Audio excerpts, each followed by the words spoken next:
부산 법미선언 일요법회 10월 27일 일요법회를 시작하겠습니다. 먼저 빨리어로 성기를 하겠습니다.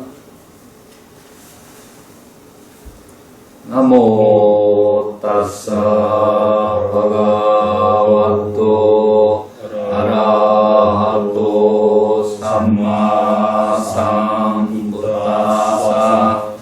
나모 따사 바가와토 아라하토 삼마 삼부타사 나모 따사 바가와토 아라하토 삼마 삼부타사 부ddhaṃ 사라ṇ 가ච්ඡා미 담마ṃ 사라ṇ 가ච්ඡා미 상가ṃ 사라ṇ 가ච්ඡ아미 뚜띠얌피 부ddhaṃ 사라ṇ 가ච්ඡ아미 뚜띠얌피 담마ṃ 사라ṇ 가ච්ඡ아미 뚜띠얌피 상가ṃ 사라ṇ 가ච්ඡ아미 뚜띠얌피 부ddhaṃ 사라ṇ 가ච්ඡ아미 뚜띠얌피 담마ṃ 사라ṇ 가ච්ඡ아미 뚜띠얌피 상가ṃ 사라ṇ 가ච්ඡ아미. 5개 하겠습니다. 빠나티 빠타 웨라마니 시카바람 사마디야미 아디나라 웨라마니 시카바람 사마디야미 까메슈 미짜자 웨라마니 시카바람 사마디야미 무사와다 웨라마니 시카바람 사마디야미 수라메라야 마짜빠마다타나 웨라마니 시카바람 사마디야미.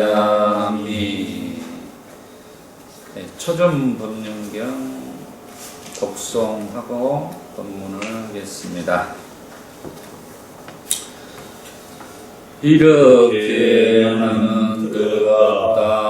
어느 때 세종께서는 와라나시 근처의 이시바타나의 사슴동산에 계셨다. 거기서 세종께서는 다섯 디구에게 말씀하셨다. 수행자들이여, 출가자가 따라서는 안 되는 두 가지 극단이 있다. 그것은 죄악하고 통속적이고 엄속하고 성스럽지 못하고 이익을 주지 못하는 감각적 욕망에 대한 쾌락의 탐닉에 몰두하는 것이며, 괴롭고 성스럽지 못하고 이익을 주지 못하는 자기 학대에 몰두하는 것이다.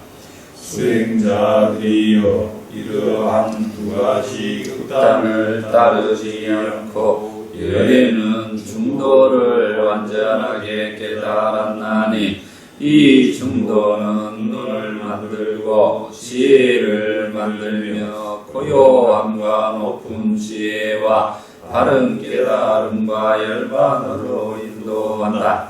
수행자들이여, 그러면 어떤 것이 열애가 완전하게 깨달았으며 눈을 만들고 지혜를 만들며 고요함과 높은 지혜와 바른 깨달음과 열반으로 인도하는 중도인가?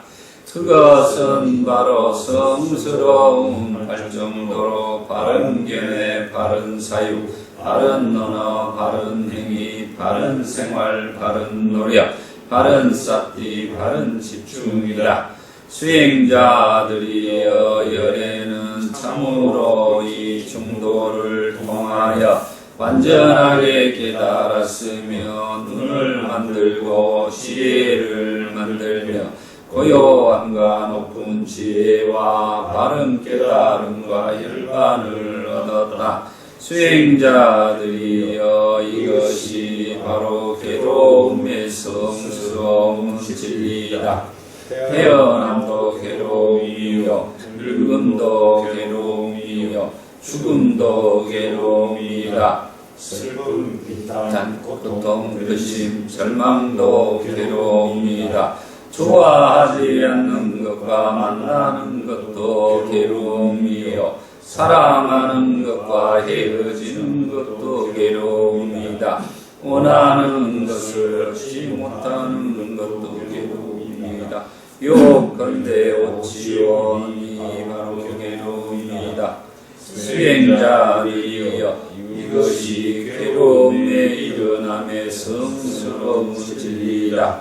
그것은 바로 가래인이 다시 태어남을 가져오고 즐김과 탐욕이 함께하며 여기저기서 즐기는 것이다. 수행자들이여 이것이 괴로움의 서면의 성스러운 진리다. 그것은 바로 그러한 가래가 남김없이 소멸함, 버림, 놓아버림, 벗어남, 집착 없습니다. 수행자들이여 이것이 괴로움의 소멸로 인도하는 도의 성스러운 진리다.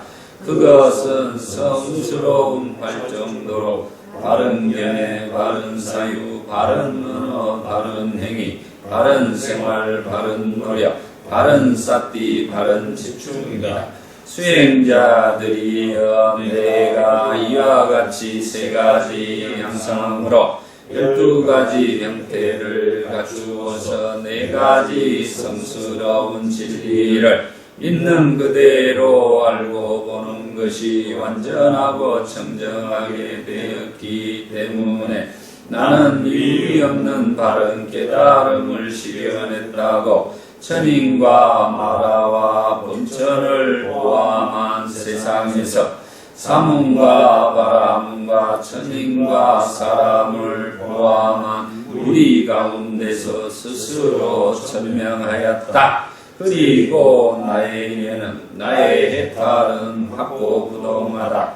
이것이 나의 마지막 태어남이며 이제 더 이상의 다시 태어남은 없다라는 지견이 일어났다. 세종께서는 이렇게 말씀하셨다. 다섯 수행자는 마음이 흡족해져서 세존의 말씀을 크게 기뻐하였다. 이 설명이 설해졌을 때 꽃나냐 존자에게 일어난 법은 그가 무엇이든 모두 사라지게 되어 있다라는 티 없고 때 묻지 않은 법에 눈이 생겼다. 세종께서는 와라나시에 있는 이시바타나의 사슴동산에서 법문을 굴리시자 강의 신들이 한 목소리로 외쳤다. 세종께서 와라나시에 있는 이시바타나 사슴동산에서 위리 없는 법문을 굴리셨나니 어떤 사문이나 바람도 천인이나 마라도 어천도 이 세상에 그 누구도 이것을 멈추게 할 수 없도다라고. 그때 세종께서는 감탄을 하셨다. 참으로 건다냐는 완전하게 알았다. 실로 건다냐는 완전하게 알았다. 이로 인해 건다냐는 아냐 건다냐라는 이름을 얻게 되었다. 사두 사띠 파타나.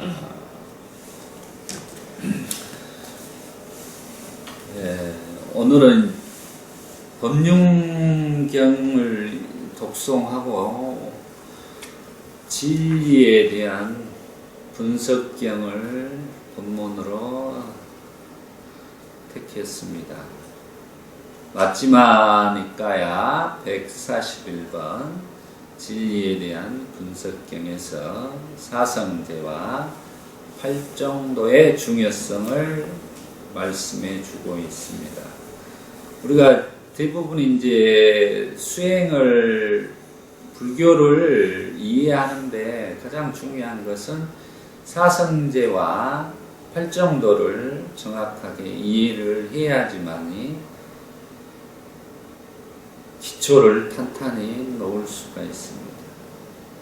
대부분 이제 우리가 수행의 측면에서 그냥 오로지 대념책경만을 가지고 이렇게 말씀하는 분도 있고, 오로지 윗바사나만 가지고 말씀하시는 분도 계시고, 또 오로지 참선만 가지고 이야기를 하고 있습니다.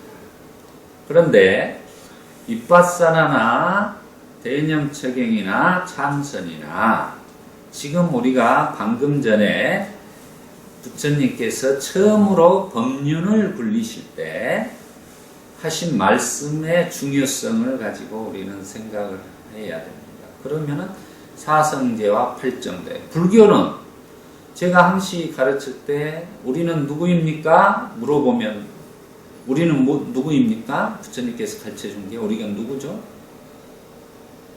나는 누구입니까? 물어보면 뭡니까? 우리는. 예. 제가 항시 10원도 아닌 5원이라고 이렇게 말씀드립니다. 5원입니다. 그리고 불교는 무엇입니까? 부처님이 말씀하신 가르침은 무엇입니까? 그러면 바로 팔정도입니다. 그러니까 팔정도 내에서 사마타도 있고 윗바사나도 있고 대념책경도 있고 싹기도 있고 모든 것이 다 들어있는 것입니다. 그게 부처님께서 중도를 통해서 깨달음을 얻으셨고 중도는 바로 팔정도이다 그러셨어요. 근데 그 팔정도에 대한 것들을 무시를 하고 대념책경에 나오는 것처럼 사념처 수행이 전부인 것처럼 또 윗바사나 수행만이 전부인 것처럼 참선만이 전부인 것처럼 이야기를 해서는 안 된다는 거죠. 모든 것은 팔정도에 들어있는 내용들을 이렇게 지변적인 것을 가지고 이것이 옳다 그르다 이렇게 분별해서 생각하시면 안 된다는 겁니다. 어차피 큰 진리의 흐름에서 보면 부처님께서는 팔정도, 중도를 통해서 깨달음을 얻으셨다고 해요. 그러니까 우리가 팔정도를 정확하게 이해하고 실천하는 것이 가장 중요합니다. 그래서 팔정도에 대해서 이해한다는 것. 제가 수행을 하고 또 이 니까야라든가 그 경전들을 보고 이 팔정도를 어떻게 하면 수행과 연관시켜서 이해할 것인가에 대해서 많은 생각을 해봤습니다. 그래서 이제 팔정도에 실은 우리가 다 들어있는 것입니다. 이 팔정도, 중도 이렇게 하면 우리가 개정해 사막이라고 그래요. 그럼 팔정도도 개정해 사막에 다 들어있는 것입니다. 그래서 오늘은 그 사성제와 팔정도에 대해서 분명하게 부처님께서 맞지마니까야 141번경에서 해주시는 말씀을 우리가 알아차림하면서 부처님께서 분명하게 이렇게 말씀을 진리에 대해서 해주시는 걸 우리가 확인할 수 있는 것입니다. 제가 2013년 2월 5일 날 이렇게 올렸던 법문입니다. 진리에 대한 분석경 보시면 부처님이 말씀하시는 진리에 대한 확고한 이해와 알아차림이 불교 신행 생활을 잘 할 수 있는 것입니다. 부처님과 부처님의 가르침 그리고 가르침의 참 모임을 믿고 따르면서 부처님의 참 가르침이 무엇인 줄 정확히 알지 못하고 신행 생활을 하는 사람들이 너무 많습니다. 부처님이 말씀하시는 진리에 대한 분석경을 통해 진리를 알아차림하는 시간을 가져보는 것은 아주 중요한 일이 되겠습니다. 먼저 이제 마지막 이까야 141번 진리에 대한 분석경을 경전을 한번 들어가 보겠습니다.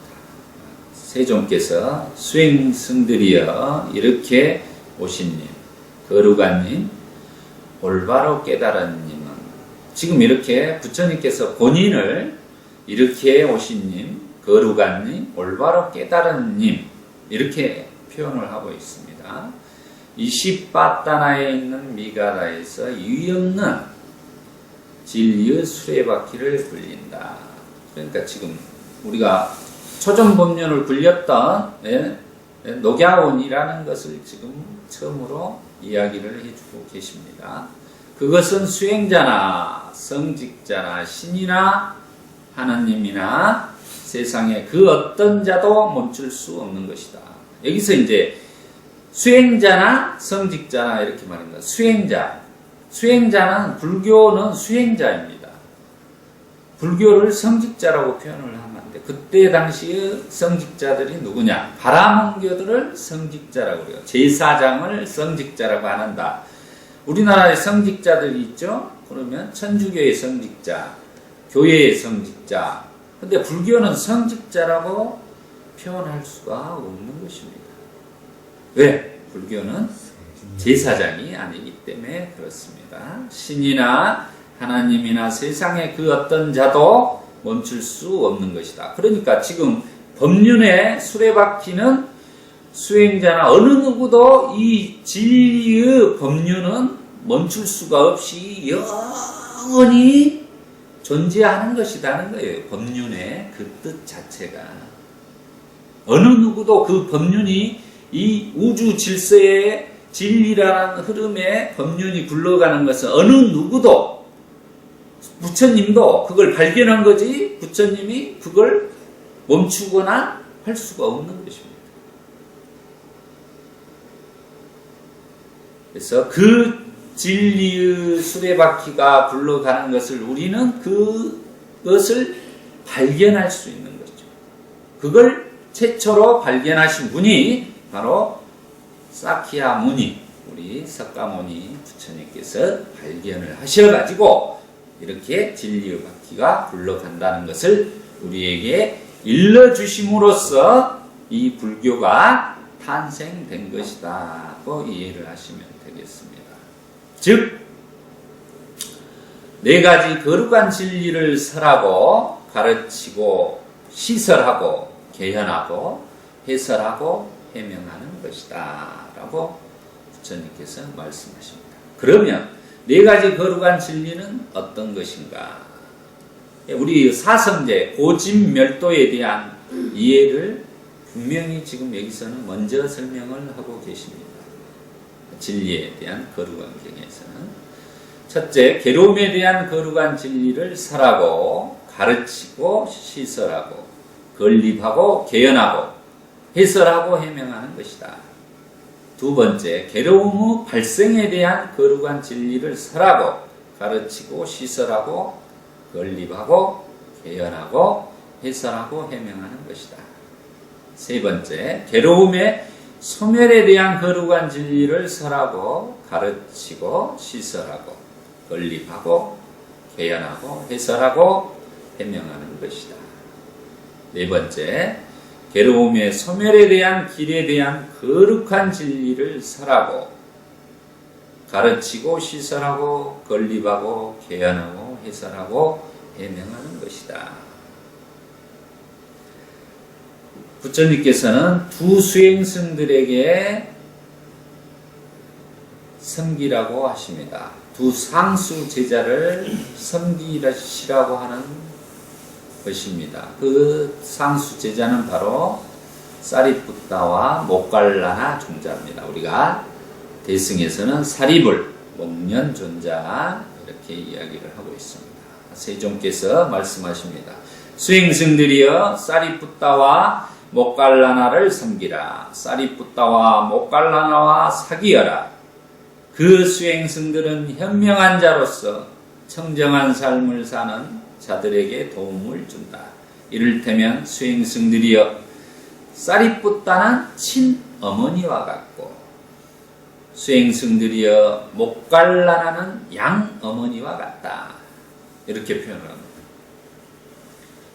수행승들이여 사리푸타는 흐름에 든 경지로 인도하고, 흐름에 든 경지로 인도하고는 바로 수다원과 예류자로 인도한다는 거예요. 성자의 4단계 중에 첫 번째 단계가 되겠습니다.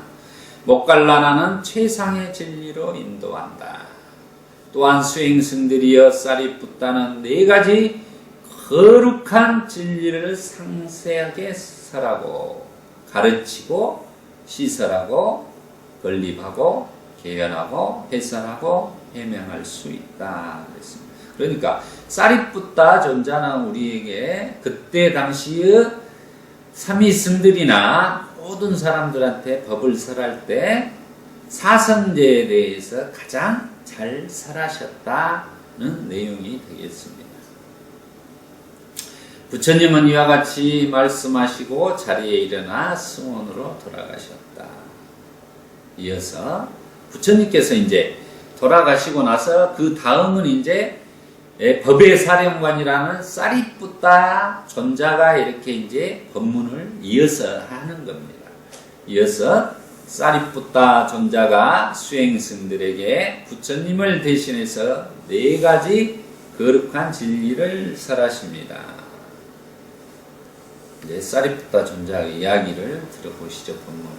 벗들이여 괴로움에 대한 거룩한 진리는 어떤 것입니까? 아까 우리 독성했죠. 태어남도 괴로움이요, 늙음도 괴로움이고, 죽음도 괴로움이고, 슬픔, 비탄, 아픔, 근심, 절망도 괴로움이고, 원하는 것을 얻지 못하는 것도 괴로움입니다. 간단히 5가지 존재의 집착 다발이 괴로움입니다. 그러면 벗들이여 태어남은 무엇입니까? 라고 이제 말씀해 주십니다. 벗들이여 낱낱의 못살의 유행에 따라 낱낱의 못살이 출생하고 탄생하고 강생하고 전생하고 모든 존재의 다발의 나타나고 감역을 얻는 이것을 벗들이어 태어남이라고 부릅니다. 그러니까 우리 태어남이라는 게 5원의 이제 태어남을 이야기를 하고 있습니다. 두 번째, 벗들이어 늙음이란 무엇입니까? 벗들이여 낱낱의 못살의 유행에 따라 낱낱의 못살이 늙고 노쇠하고 쇠약해지고 백발이 되고 주름살이 지고 목숨이 줄어들고 감역이 노화되는 이것을 벗들이어 늙음이라고 부릅니다. 5원의 늙음을 이렇게 표현을 하고 있는 것입니다.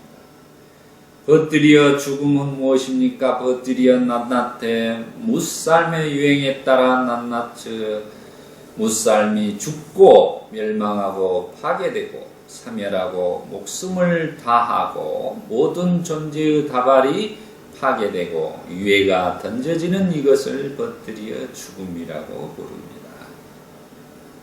4번째, 벗들이여 슬픔이란 무엇입니까?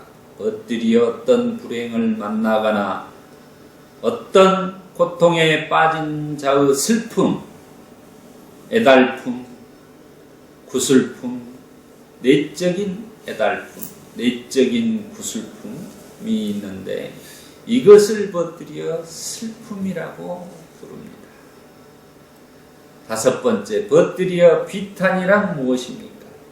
벗들이어 어떤 불행을 만나거나 어떤 고통에 빠진 자의 비탄, 애달픈 비탄, 구슬픈 비탄, 비탄에 하는 것, 비탄으로 가득 찬 것이 있는데 이것을 벗들이어 비탄이라 부릅니다.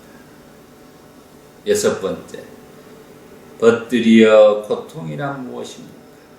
벗들여 이 몸의 아픔, 몸의 불쾌, 몸에서 생겨나는 아픔과 불쾌의 느낌이 있는데 이것들을 벗들여 비탄이라고 고통이라고 부릅니다.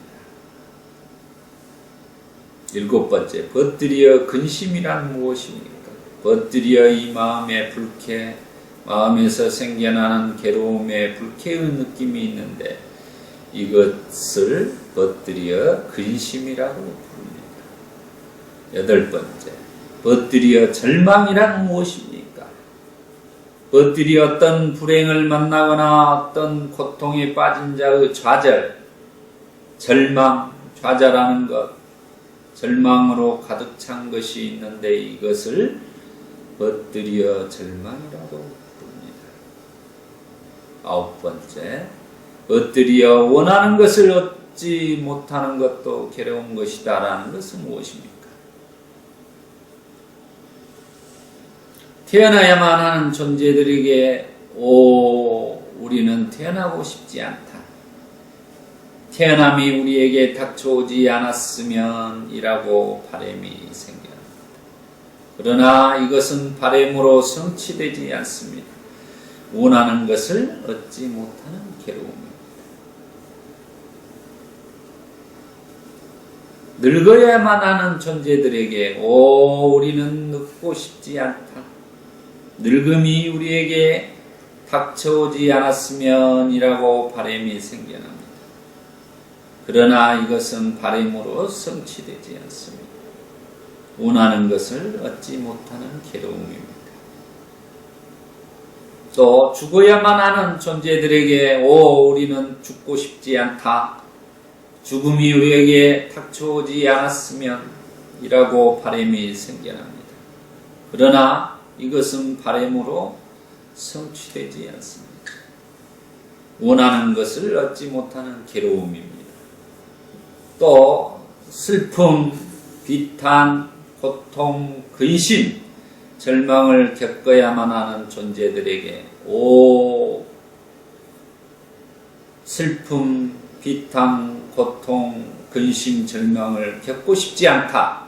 슬픔, 비탄, 고통, 근심, 절망이 우리에게 닥쳐오지 않았으면 이라고 바람이 생겨납니다. 그러나 이것은 바람으로 성취되지 않습니다. 원하는 것을 얻지 못하는 괴로움입니다. 이런 것들에 대해서 우리가 정확한 이해가 필요합니다. 원하지만 구부듣고 원하지만 얻을 수 없는 고통이라는 것은 우리는 자기 마음도 어떻게 할 수도 없고 몸도 어떻게 할 수도 없고 이 세상에 태어난 것도 어떻게 자기가 할 수 없는 겁니다. 그 원인과 결과의 법칙에 따라 자기의 업을 가지고 이렇게 태어나서 살아가기 때문에는 그것밖에 없어요. 내가 지금 오원을 갖고 있기 때문에 이 고통이 일어나는 것뿐입니다. 우리가 할 수 있는 일들은 단지 부처님께서는 그 말씀을 해주고 계십니다. 이런 것들을 통해서 싹디 수행을 통해서 우리가 그 업을 닦고 마음을 청정히 해서 해탈 열반에 들었을 때만이 이 괴로움에서 벗어날 수 있다는 것을 분명하게 말씀해 주는 거예요. 진리라는 것은. 그러니까 부처님이 발견한 것이 바로 그 진리라는 게 이렇게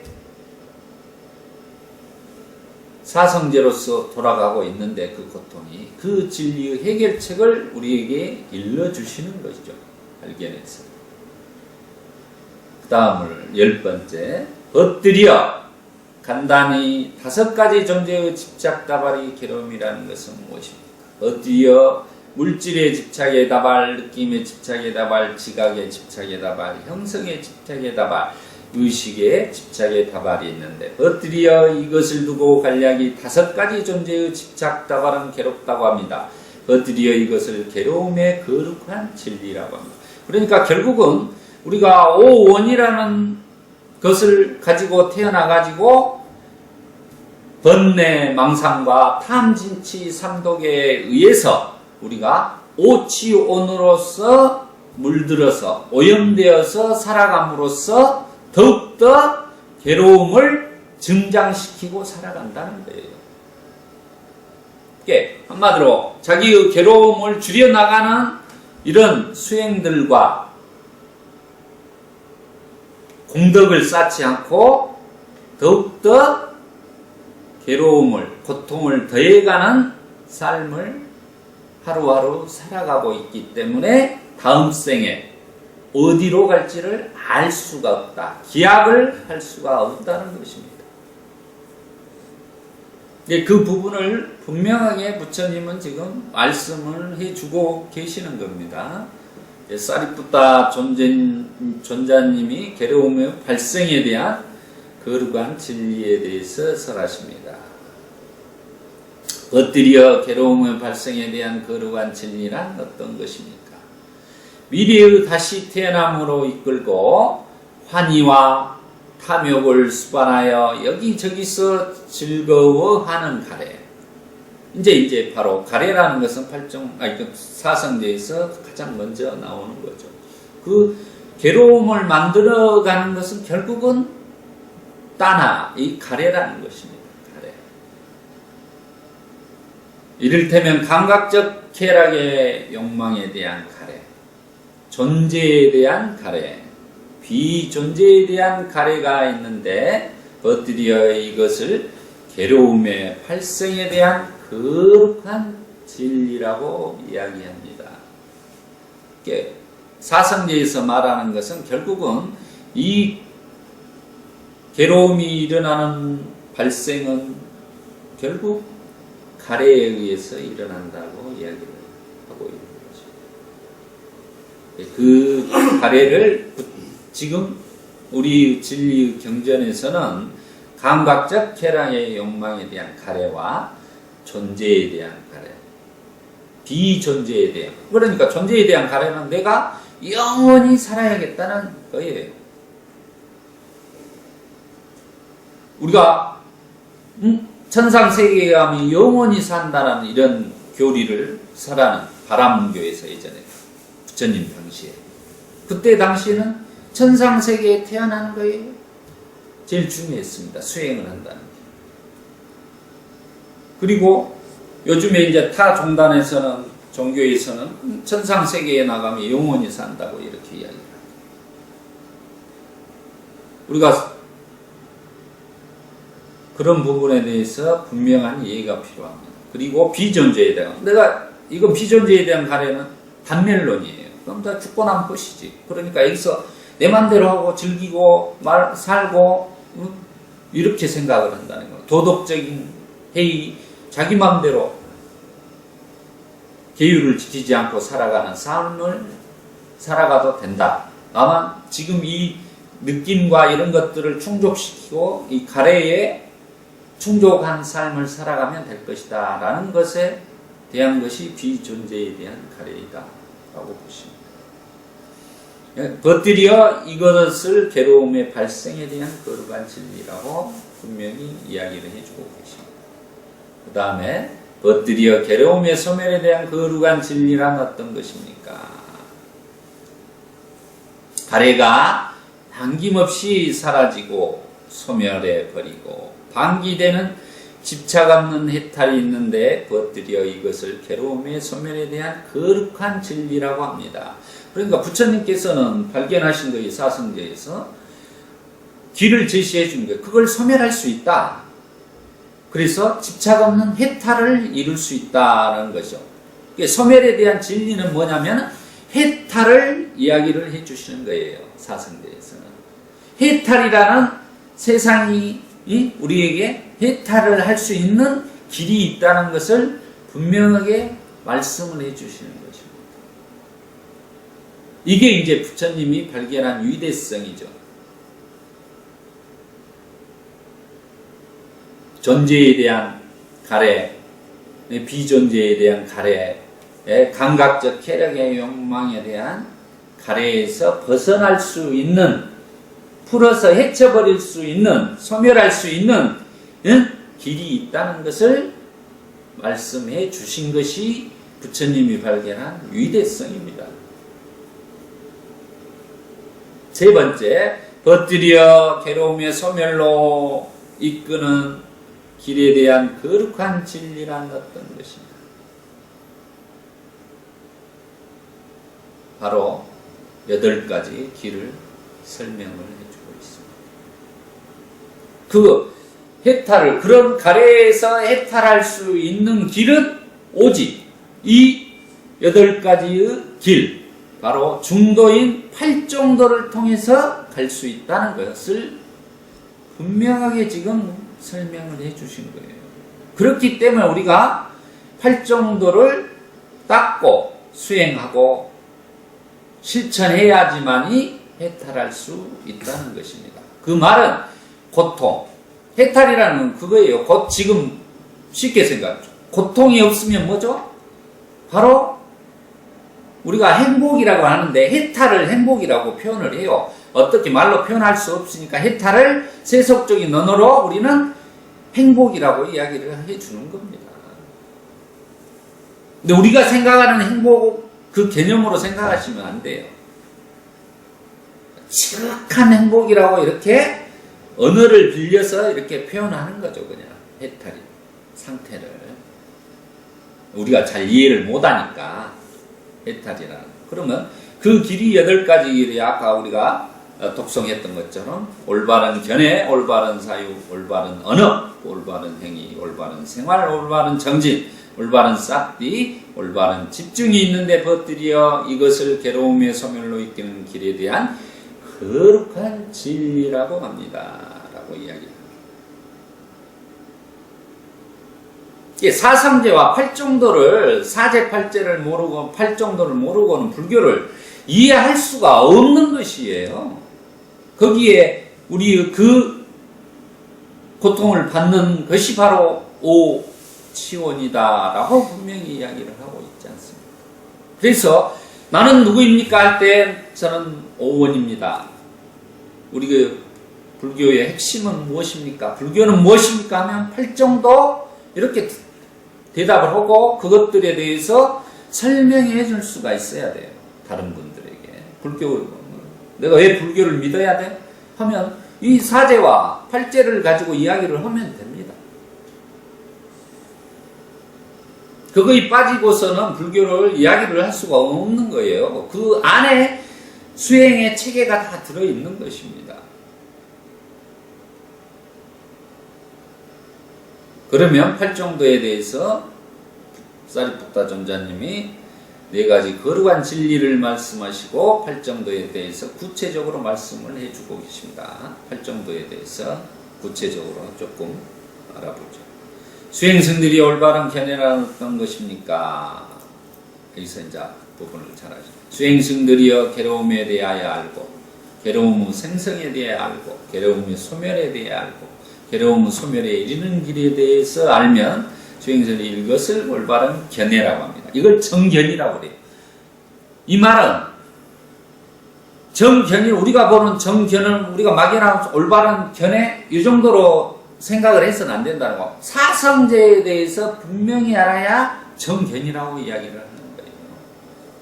불교에서는 출가자가 알아야 될 정견, 일반 초심자가 처음에 와서는 업에 대해서 분명히 알아야지만이 그 다음에 업을 알고 나서, 계를 알고 나서 그 다음에 사성제를 분명히 이렇게 알아야지만이 정견. 그때서야 뭐가 생겨요? 눈이 생기는 거예요. 어둠 속에서 눈이 이렇게 눈을 뜨게 되는 거예요. 그래서 그걸 법안이라고 그래요. 법안. 법의 눈이 이제야 생겼다 해서 법안이라고 하는 것입니다. 법의 눈이래요. 담마에 대한 눈이 생겨. 우리가 담마에 대한, 담마는 뭡니까? 가르침이에요. 가르침에 대한 분명한 이해가 있어야 눈이 생긴 거예요. 그때서. 짝국가라니. 두 번째, 올바른 사유란, 수행승들이 올바른 사유란 어떤 것입니까? 수행승들이여 욕망을 여인 사이, 분노를 여인 사이, 폭력을 여인 사이 이렇게 세 가지로 말해요. 사유를 올바른 사유. 욕망, 감각과 쾌락의 욕망을 여인 사이, 분노를 여인 사이, 폭력을 여인 사이, 수행술이 이걸 올바른 사유라고 합니다. 이 성냄에 들어가는 거죠. 또 그래서 이 올바른 사유를 닦기 위해서 우리가 첫 번째로 부처님은 뭘 제시하냐면 사무량심을 제시를 하신 거예요. 사비희사를. 그래서 팔정도 중에 이 올바른 사유를 하기 위해서 사무량심이라는 것을 우리가 해야 되는 것입니다. 메타 수행을 하고 우리가 자해 수행을 하고 이런 것들이 이제 바로 올바른 사유에 들어가는 겁니다. 욕망을 여인 사유, 분노를 여인 사유, 폭력을 위한 사유는 사무량심을 우리 부처님이 보디사따로 보살로서 부처를 이루기 전까지는 그 전에는 이렇게 사무량심을 그때 가르치고 살아셨어요. 그때 당시는. 그렇지만 깨달음을 얻으시고는 이제 이 팔정도를 살아셨죠. 그때 당시는 이 사무량심을 통해서 수행자들이 수행을 했던 거죠. 그것은 욕망을, 분노를, 폭력을 여의기 위해서 우리가 그토록 고행을 했던 것입니다. 올바른 사유가 무엇인지 분명히 우리가 이해를 해야 돼요. 이게 중요해요. 이 개념이 불자들이 이게 정리가 안 돼 있으니까 정확하게 이 팔정도를 어떻게 설명을 못 해요. 저도 이렇게 분명하게 팔정도와 수행의 체계와 니까에서 부처님 말하는 것을 정리하기까지 너무나 오랜 세월이 걸렸다는 거죠. 그게 확고하게 정리되어야지만이 이 불태전이 되는 거예요. 물러서지 않는 것입니다. 진리에 대해서. 이제 두 번째 이제 올바른 언어에 대해서 보겠습니다. 수행승들이 올바른 언어라 어떤 것입니까? 수행승들이여 거짓말을 하지 않고 이간질하지 않고 욕지거리를 하지 않고 꿈에대지 않은 말을 않으면 수행 안 해야 하는 것이 바로 올바른 언어라고 합니다. 이 부분에 대해서 그래서 우리가 5개 중에 이제 거짓말을 하지 말자가 들어있는 것입니다. 그래서 계정의 사막에서는 이 정어부터 나오는 겁니다. 그래서 그 말하는 거, 전수경에서도 정부업진음부터 시작을 한 것은 자기 말을 정화하는 거죠. 정화한다는 것은 결국은 무엇을 이야기를 하면 지금 이 네 가지를 정화하는 거예요. 거짓말하지 않고 이간질하지 않고 욕지거리 꾸며내는 잡담하지 않는 것 이런 것들을 실생활에서 자기가 직접적으로 그 진언을 내어서 그게 정화가 되는 게 아니에요. 실천을 자기가 해야지 정화가 되는 거지. 정부업진은 수리수리 마술 이렇게 한다고 해서 거기 되나요? 그럼 어느 누구나 이 세상에 불자들은 그렇게 선수경을 많이 했기 때문에 이게 돼야 되는 거예요. 실질적으로. 그렇잖아요. 그러지만 안 되잖아요.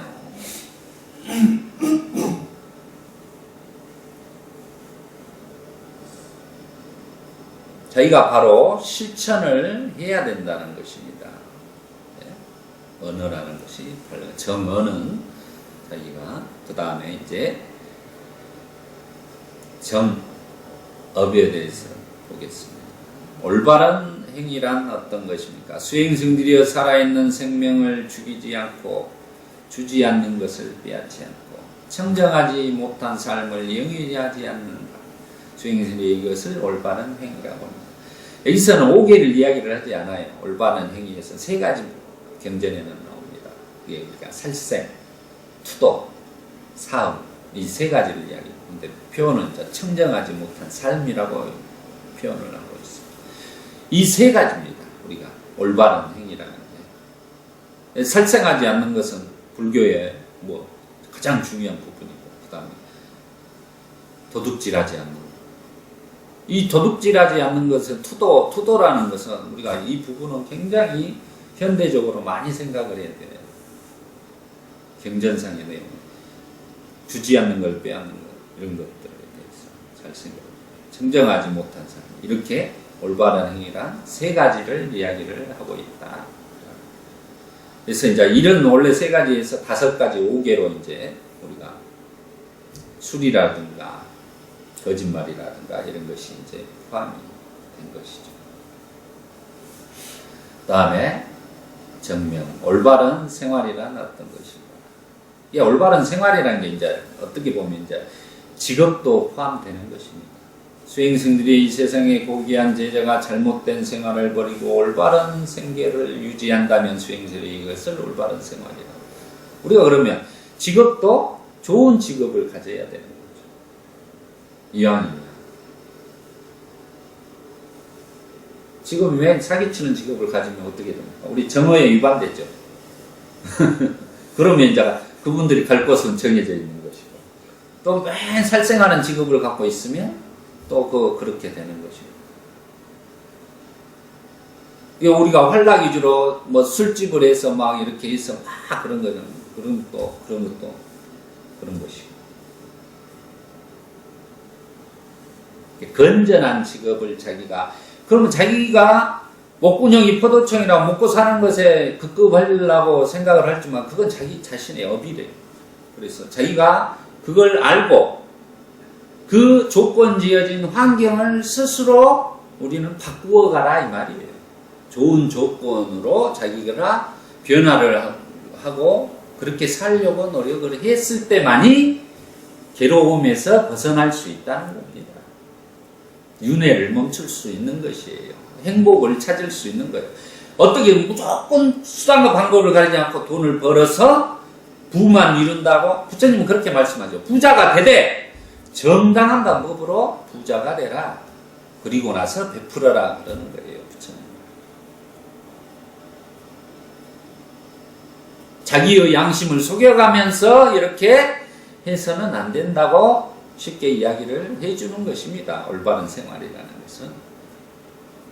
그래서 그 자기의 양심을 가지고 올바른 생활을 하기 위해서는 무엇이 필요하죠? 우리에게 사띠 수행이 필요한 거예요. 그래서 사띠가 있을 때 양심이라는 마음을 탁 제어를 할 수 있어요. 만호를. 양심이라는 건 만호예요. 만호의 작용이에요. 사띠의 힘이라는 것은 만호를 제어하고 절제하고 해줌으로써 그 만호가 대상을 거머쥐었을 때 분명하게 그 대상을 무상고 무아로서 진리로서 봐서 이것은 해서는 안 될 행동이다. 내가 선을 행해야지 라고 이게에서 진리에 부처님의 가르침에 대한 기억을 사띠가 함으로써 그 대상을 분명하게 이해하면서 물들지 않고 오염되지 않고 거머쥐지 않고 탐욕이 일어나지 않는 것입니다. 그게 실제적인 지금 마음에서 하고 있는 행위예요. 행위. 수행의 측면에서 그것을 사티파타나로서 사티의 힘으로써 정념의 힘으로써 건전한 삶을 올바른 삶을 올바른 생활을 할 수 있게끔 해주는 겁니다. 우리가 수많은 교학을 배우지만 저는 지금 짤막하게 지금 설명을 드리는 거예요. 이게 실제적인 교학에서 배우는 수행에서 실제적으로 팔정도에서 지금 말하는 수행이라 이 말이에요. 그게 실제적으로 팔정도를 통해서 삶에서 묻어나서 실천이 돼야 되는 것입니다. 올바른 생활이라는 게. 그러면 올바른 생활을 할 수 있어요. 올바른 자기가. 그렇게 되면 이제 걸림이 없는 삶이 되는 거죠. 자유로운 삶. 왜? 탐진치에 물들지 않기 때문에 자유로운 삶이라고 해요. 자유로운 삶. 이 몸뚱아리가 무엇을 자유로울 수가, 이건 덩어리는 자유로울 수가 없어요. 자기 마음대로 안 된다고 아까 분명히 말씀했죠. 그렇지만 마음이라는 것은 자유로울 수가 있는 거예요. 고통에서 벗어났을 때 자유로울 수가 있는 것이다. 이 윤회를 사슬에서 자기가 벗어나지를 못하면 자유란 있을 수가 없는 겁니다. 그래서 부처님께서 윤회의 사슬을 끊으라고, 족쇄를 끊어라, 이렇게 경전에서 수도 없이 말씀을 하고 계시는 거죠. 우리가 그냥 뭐 진정한 자유인, 뭐 선정에 들어서 좀 이렇게 있다고 진정한 자유인, 그 순간은 자유인이죠. 나와서는 현실에서는 성내고 이러면은 그게 자유인이 되겠어요? 바로 묶이는 거죠. 실제적으로 대상들과의 관계에서 자기가 걸림이 없는 삶을 사는 것이 자유인이라는 것입니다.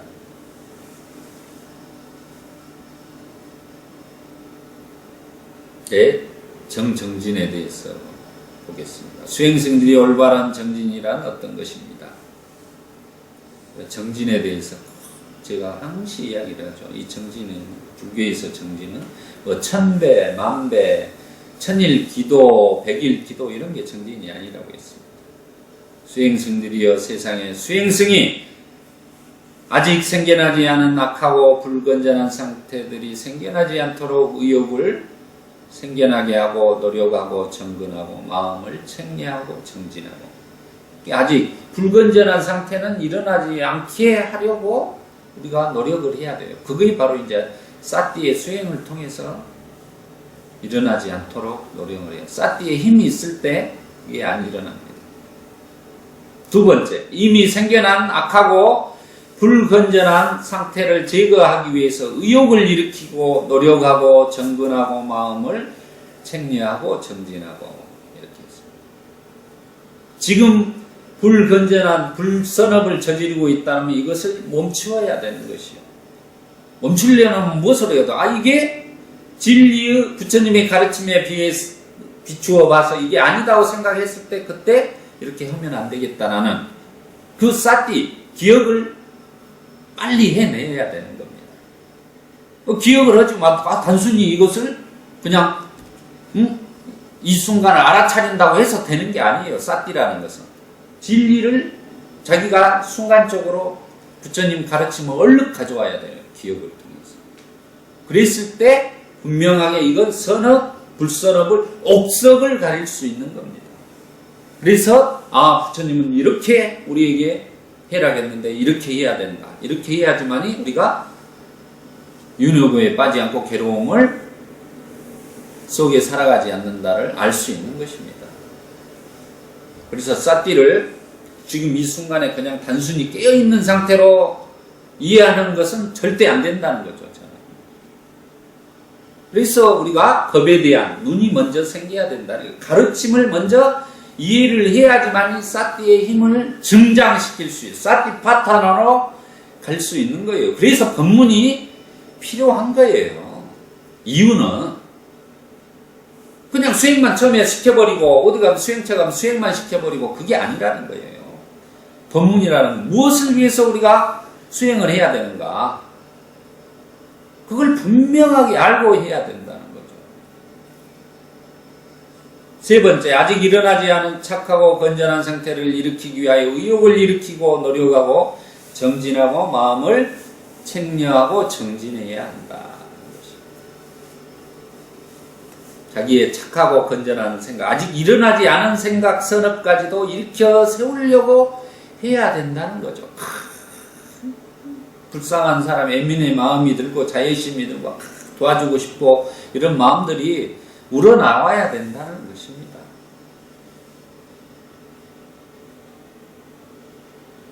부처님이 저번 주에 일요 부패 때 가는 배고픈 자를 기다렸다가 그 밥을 먼저 먹이고 나서 법문을 하는 그런 것이 바로 자비심이에요.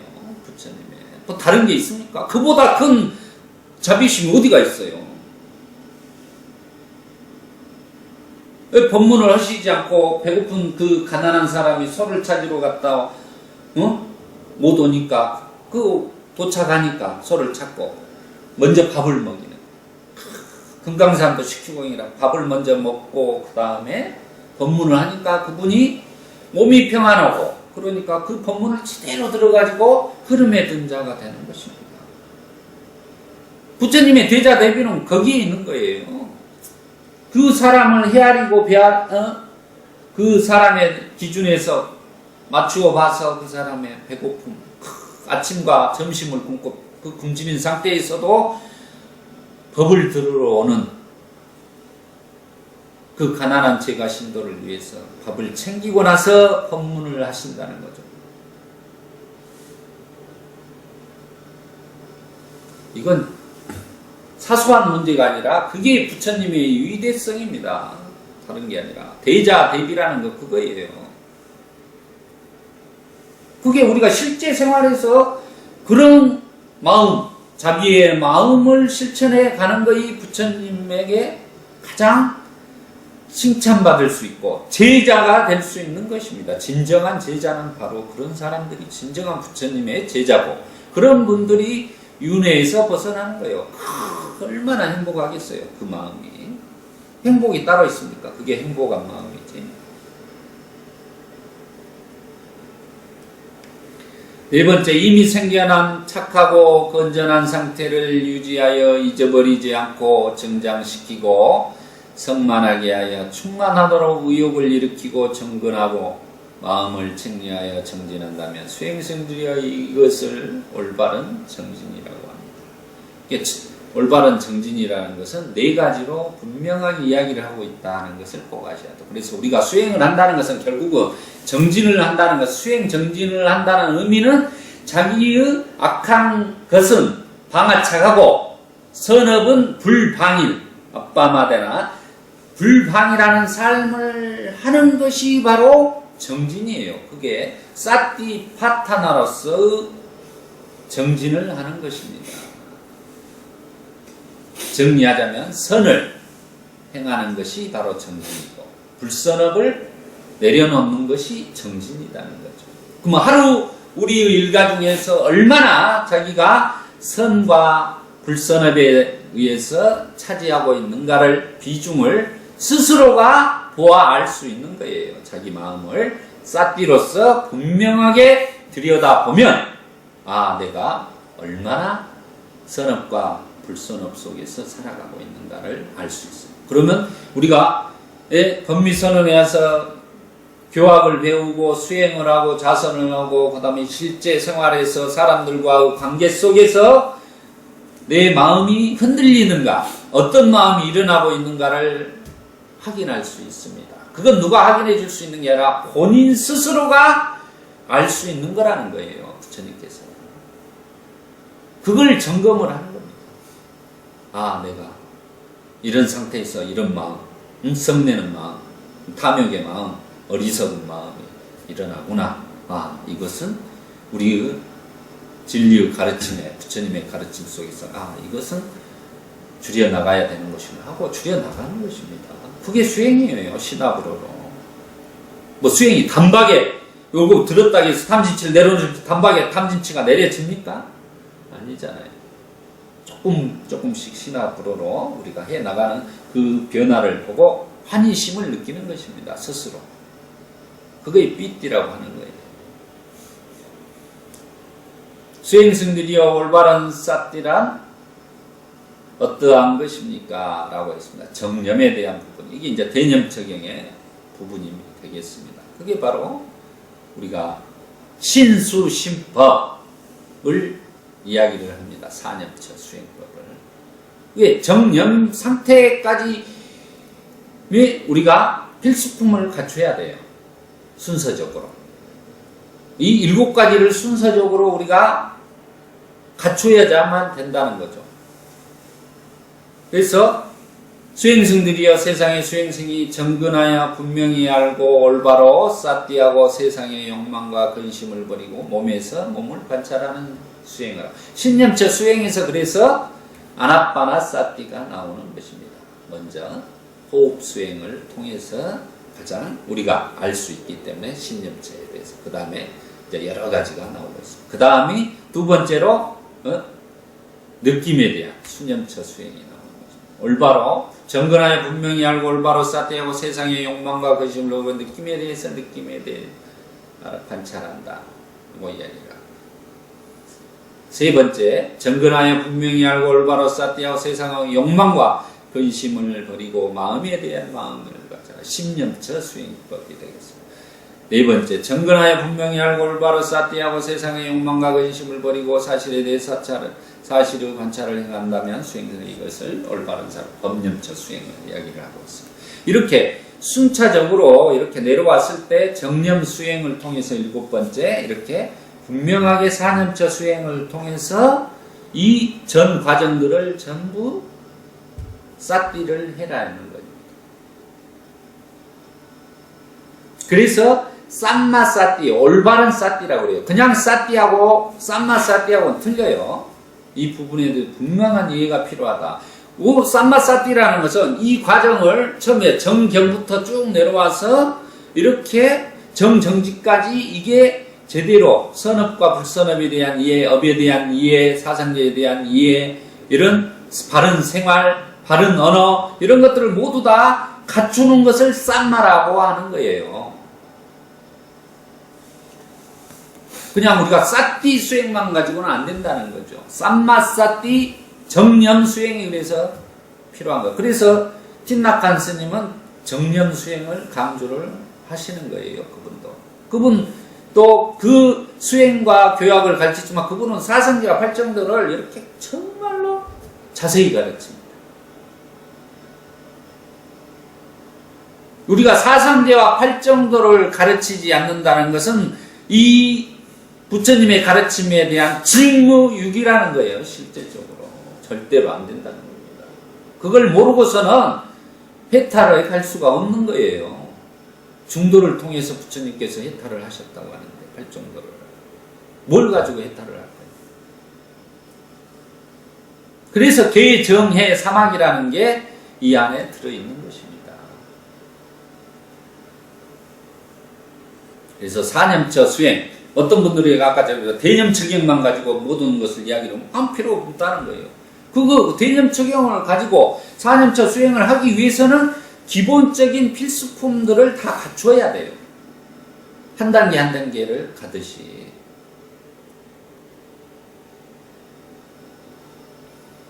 참선을 이렇게 한다고 해서 그럼 팔정도에 내에서 참선이 들어있는데 그 팔정도 내에서 선에 들어가기 위해서 아주 8번째 들어가겠지만 그 과정이 전부 갖춰졌을 때 참선에서 선정에 삼매에 들어갈 수 있는 거예요. 무조건 수행만을 한다고 해서 삼매에 들어가는 것이 아니라는 거예요. 이게 잘못 알려지니까 문제가 되는 겁니다.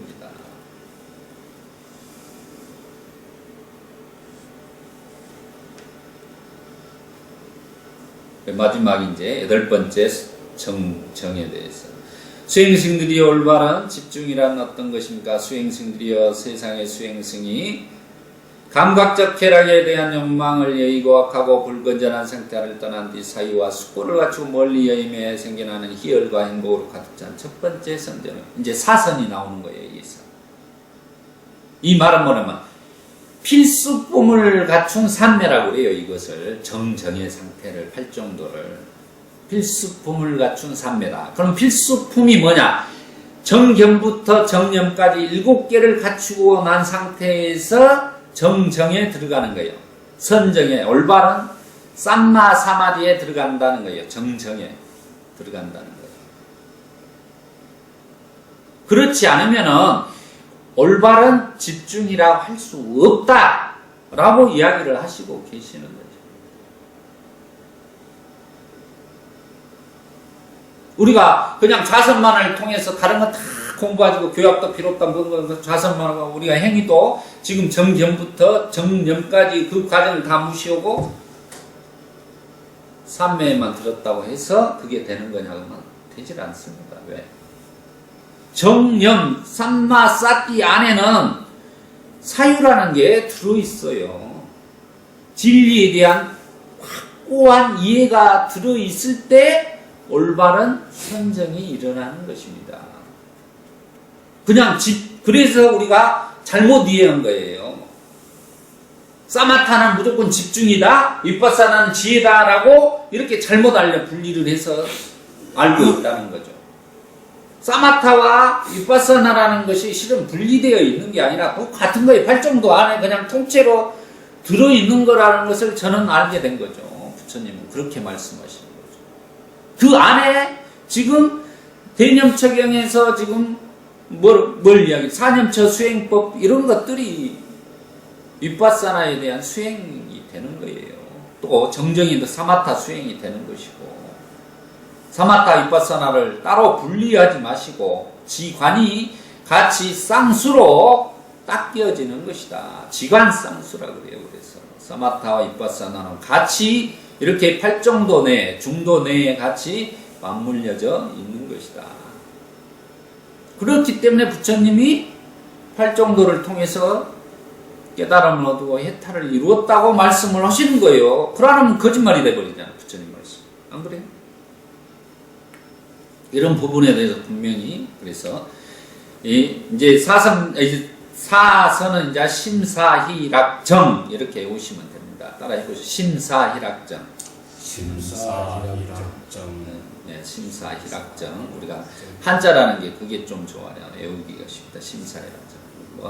아까 첫 번째 감각적 쾌락의 욕망에 대한 여의고 악하고 불건전한 상태를 떠나 사유와 숙고를 갖추고 멀리 여임에서 생겨난 희열과 행복으로 가득 청정한 첫 번째 성정을 성취하고, 두 번째 사유와 숙고가 멈춰진 뒤 내적인 평온과 마음의 통일을 이루고 사유를 뛰어넘고 숙고를 뛰어넘은 삼매에서 생겨난 희열과 행복으로 가득 찬 두 번째 선정을 성취하고, 심사희, 삐띠가 생겨나는 것입니다. 세 번째, 희열이 사라진 뒤 싸띠를 확립하고 올바로 알아차리고 평정하게 지내고 신체적 행복을 느끼고 고귀한 님들이 평정하고 싸띠가 있는 행복한 삶을 갖고는 세 번째 선정을 성취하고,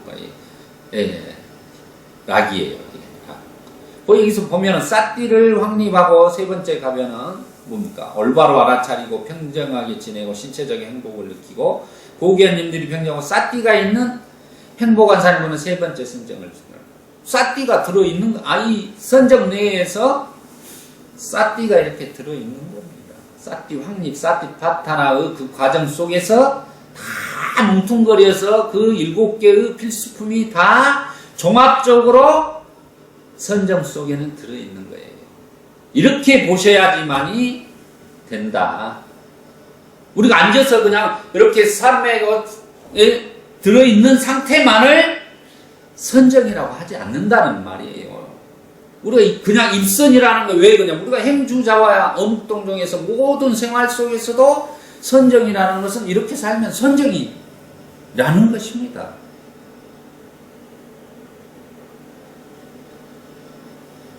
이건 중요한 말입니다. 수행의 측면에서.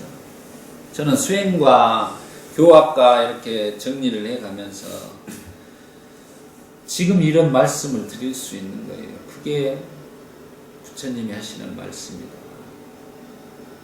너무 교학에도 빠져도 안 되고 너무 수행에서만 빠져서도 안 되는 거예요. 중도라는 것은 그 두 가지가 같이 이루어지는 것입니다. 쌍수로. 마지막으로 사리푸타 존자는 부처님께서 이 십바따나에서 굴리신 위없는 진리의 술에 박히는 세상의 그 어떤 자도 멈출 수 없는 진리라고 선언하셨습니다. 이게 지금 오늘 강의한 내용이 바로 진리에 대한 맞지만 분석경이에요. 진리란 이런 것이다. 분명히 맞지마니까의 141번경에서 말씀해 주고 계시는 것입니다. 이게 진리다라고 우리는 이해를 해야 돼요. 다른 것을 진리라고 얘기를 하면 안 된다는 것입니다.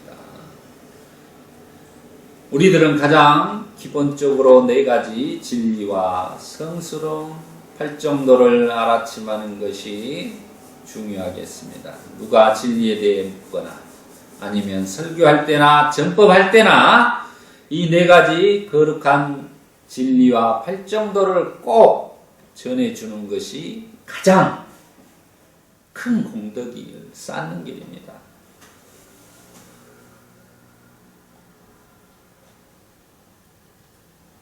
자, 오늘은 축원하고 끝내겠습니다. 부산 법미선언 유료법회 2013년 10월 27일 진리에 대한 분석경을 공부하신 공덕과 경청하신 공덕으로 이 생에 우리 법우님들 괴로움을 여의고 행복한 삶을 사셔 도가를 성취하시기를 진심으로 축원드립니다. 사두 사두 쌉디 합타 수고하셨습니다. 수고하셨습니다.